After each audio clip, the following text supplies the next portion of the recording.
All right, good evening, everybody. Welcome to the Community Focus here on Channel 6 TV here in Nelson County. Glad you could join us tonight. I'm Kenny Fogle, your host, and we've got the newly minted state representative of the 5th District here with us tonight, and that's Mr. Chad McCoy. And first of all, congratulations on the win. Thank you. Appreciate and secondly, appreciate you being here. Well, thanks for having me. Glad to do it. Well, Chad, you had a whirlwind first week or two. I know you've been through some initiations, you've been through some the training and all that kind of good stuff, and you survived. I survived. It's the phrase I've heard and I've adopted is it was like trying to sip water from a fire hose. It's just kind of coming at us. So it's been a whirlwind for sure. Well, the world of Frankfort's a different world altogether, obviously. Yes, it is. So in just a short period of time before we get into anything, what have you learned and what's been your best part and what have you been disappointed about? The same answer for both. The people, the people. There are such good folks up there working. Yeah. The legislative staff, the LRC, are just unbelievable. They're nonpartisan. They're really do a great job. My fellow legislators are really good folks, nice people. But I say that because here's the thing that's disappointed me a little bit is how much of a show some of it is. Yeah. And I really, you know that, but Kenny, I've never done anything political in my life. Yeah. And this was my first time being up there. And for me, I'm used to being in a courtroom. And when you're in a courtroom, you have to say the truth. Yeah. You can argue your position, but you can't just make stuff up. And stuff gets made up on the floor of the legislature. And the way it works nowadays, in this where everybody's got a cell phone with them, there are 4 people who run out, and as soon as you start talking, they start videoing you and taking pictures and sending these tweets. And for example, I heard Saturday morning, first 4 comments of the day, that we were costing the taxpayers $70,000. That wasn't true. We moved one of our constitutionally appointed days to Saturday.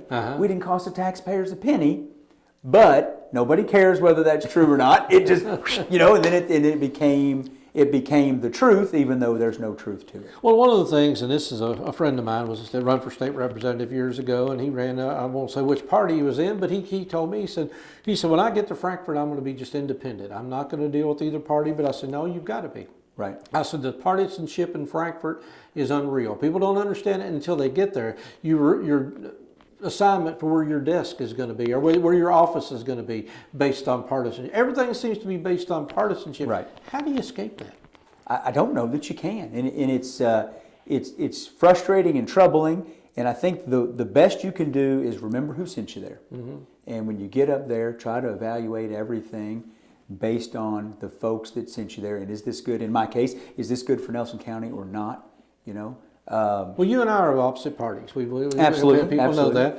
Are you my representative, or do you work for the Republican Party? I'm 100% your representative. So, I guess my question is exactly if something that I came to you with that you felt was in opposition to your party, would you feel comfortable going against your own party to vote that way? Absolutely. Let me give you an example. Tort reform. I've run against my party on tort reform, and I'll say this. I don't know if you know Speaker Hoover. I've met him.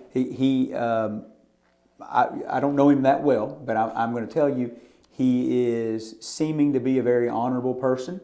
And when we are in our group discussions, Right to Work, for example, we have some folks in Eastern Kentucky who are against the party on that.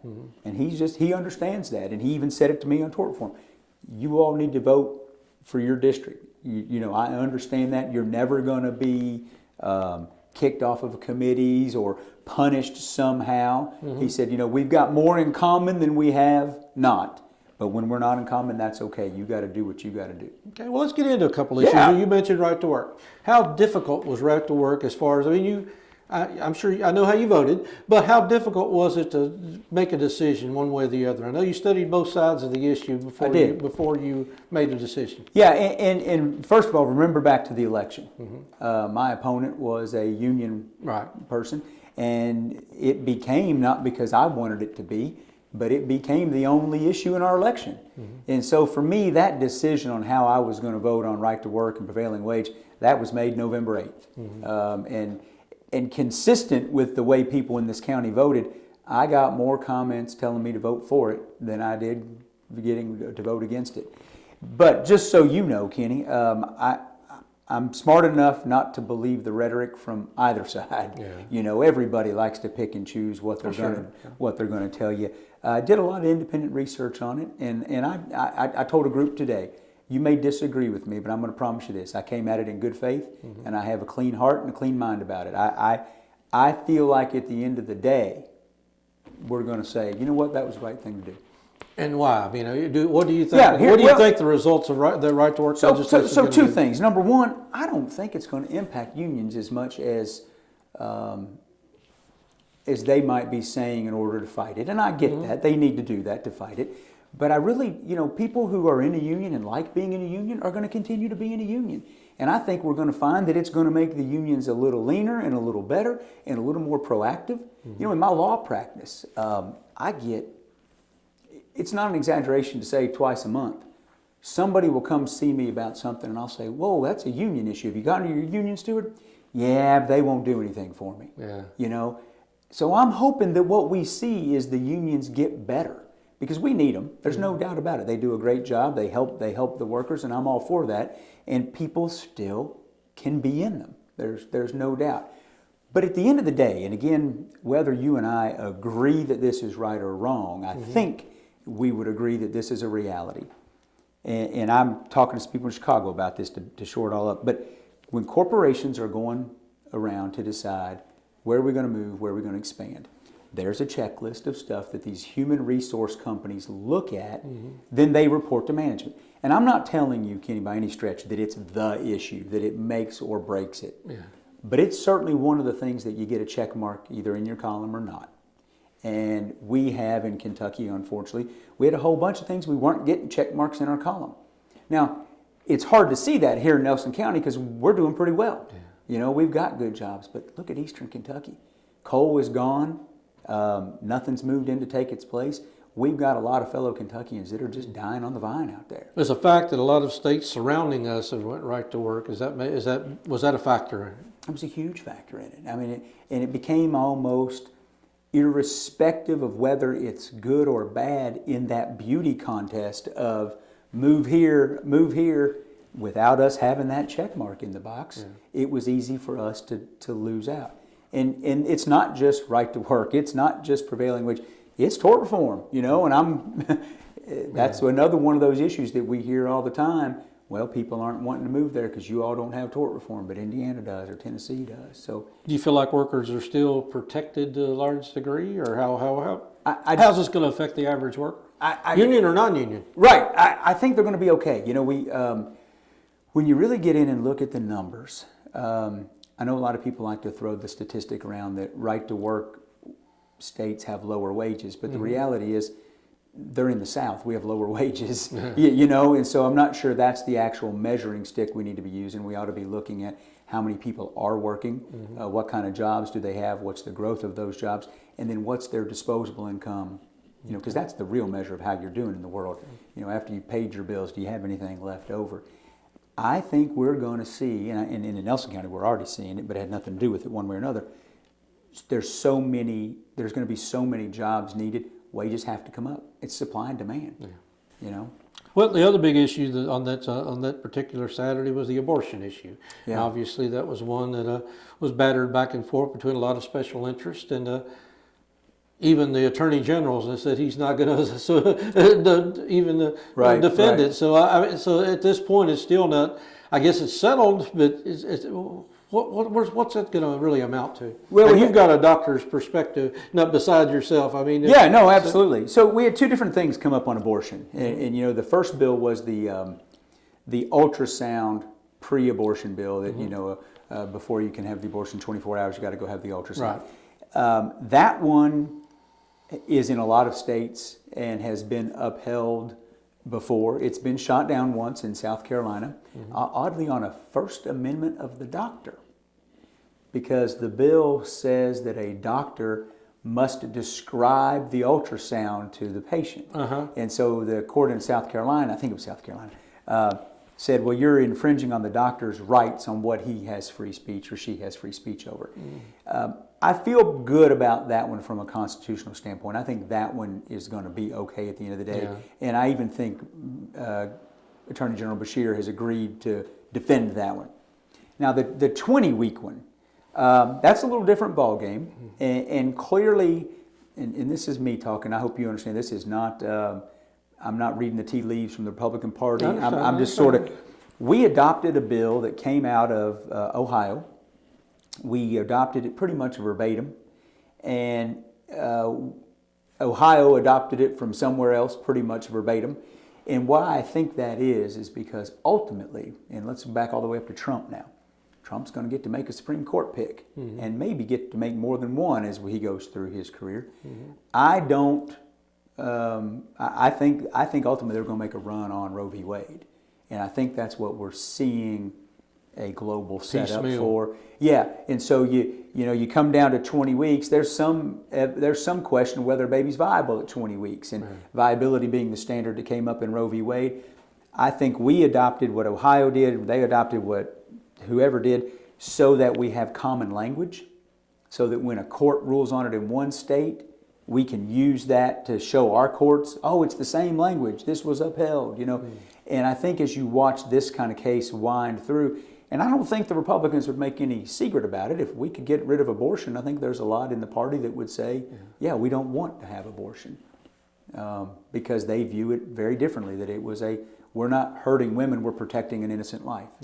And you know how that whole debate goes. I understand the debate fully. Okay, coming up now, you're going to have several other issues coming your way. Obviously, this a budget year? I guess it is. It's not. It's not a budget year. It's not a budget so I guess year. we don't have to worry too much about that one. But I know you got the pension issue and a couple other things probably going to be on your plate in the next few weeks. Absolutely. And let me just tell you, that pension issue is worse than we thought. Really, really. Oh, I know. I've been keeping up with it. It's pretty bad. So here's what I've learned. I'll just share this with the viewers real quick. As you look at how much money do we need to fund the pension, there's two parts that go into that. One part is we've got this investment and we expect it to grow.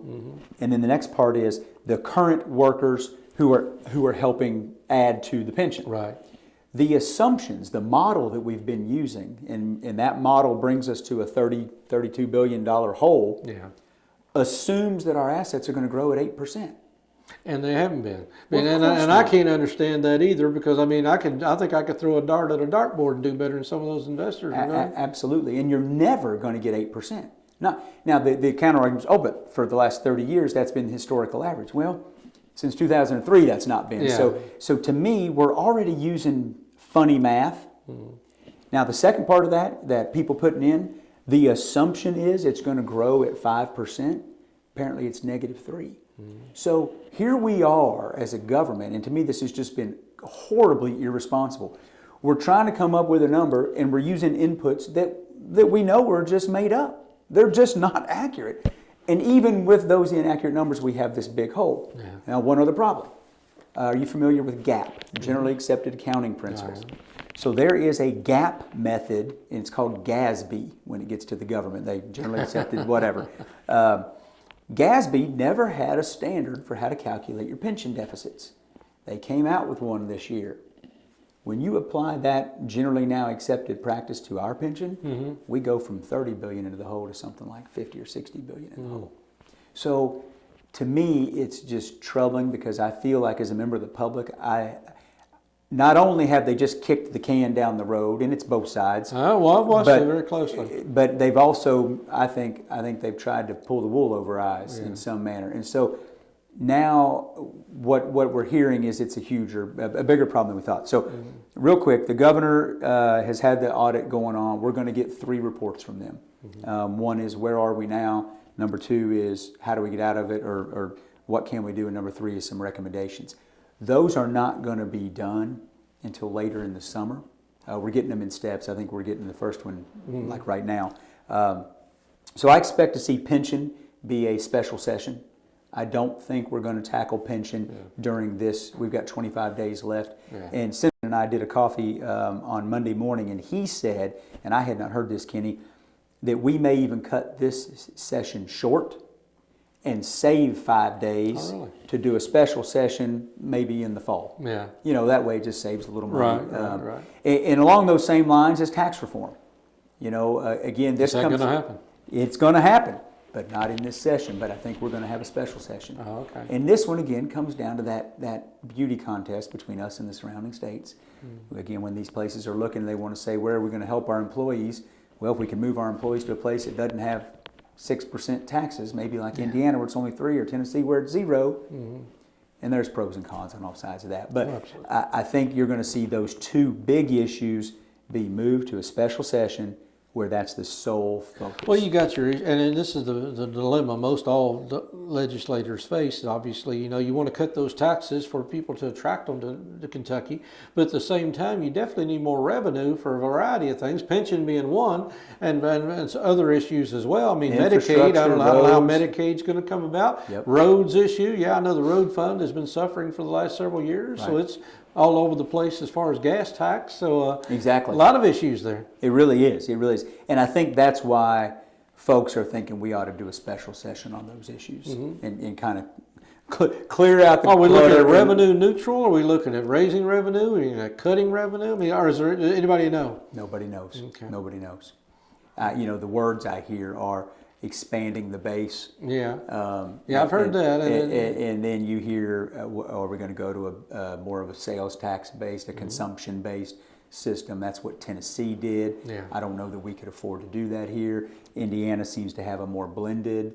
And to be honest with you, I don't really like looking at Indiana and Tennessee. I want to be the best we can be. You know, I'm not trying to keep up with the neighbors. What's best for us? But I think I want to wait and see what we. Well, you got. Well, I don't know if Real ID is going to come up this time or not, or I don't know if, like I said, expanded Medicaid obviously is going to be an issue, and that's probably going to trickle down from D.C. whenever somebody decides how the Affordable Care Act is going to come about. Right. So, you got a lot to do here in the next few weeks. Lot to do. It's been busy, but it's been very interesting, and I hope people will keep in touch with me and you know, share their thoughts and comments and views. So you got some coffees coming up? I do. We got this Saturday. We'll be at Tom Pigg's, Saturday the 14th. I don't know when this will air. Yeah. And the schedule was in the paper. It's on Facebook. I can get it for you if anybody needs it. Not going to do any more than until February, just because we're not in session. Yeah. So I wanted to wait until we're back in session and I have a better feel for what's really going down the pipe. You know. So the political part of it still grates at you a little bit, but that it does. But you got to play the game. I mean, to some degree. To some degree, you have to. Yeah, I think you have to pick your battles. You know, and there are ones where, you know, like abortion. You know, I'm gonna toe the party line there. Yeah. But that was a lot of support here locally, so I don't feel bad doing that. Okay. All right, well, Chad, I appreciate you coming in. Thanks for having me. Like I said, come back anytime. If you got any news coming down that you think the world needs to know about and you want to get Absolutely. it out, we're here available to you. So we'll have you back on probably toward the end of the session to see how things wrapped up, so we can have sort of a wrap up of the That'd session. be great. And find out what you actually did and what you didn't do and what's coming up next. Because there's a lot going on, and people don't realize. You know, I've sat down many times and watched some of the sessions on TV, and they can be interesting. Sometimes they can be like watching paint dry. That's right. But they can be interesting, and you're watching the posturing and all the good stuff and bad stuff that goes on. But you're right there in the middle of it, and like I said, you can good luck and congratulations. Appreciate you being here. Thanks for having me. All right, Chad McCoy, 50th District State Representative here from Nelson County. Appreciate him being here. Appreciate you being here as well. Stick around. Got a lot more to come here on Community Focus here on Channel 6 TV.